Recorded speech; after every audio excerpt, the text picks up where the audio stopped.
Қайырлы күн, құрметті Жетісу облысының тұрғындары мен қонақтары. Қыста жылдамдықты азайт, өміріңді сақта. Жол бойын емес, мұздақ тайғақ көрінбейтін қарапұш. Өрттің тежелуі 2 есе ұзаруы мүмкін. Сондықтан жылдамдықты міндетті түрде азайт, арақашықтықты көбейт. Кенет бұрылма, кенет тежеме. Жолда асықпа, отбасын сені үйде күтіп тұр. 1 секундтық асығыстық бірнеше адамның өмірін өзгертуі мүмкін.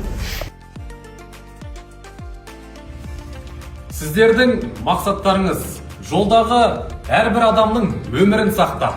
Қысқы күні жылдамдықты азайтып, өзіңіздің де, өзгенің де өмірін сақтау.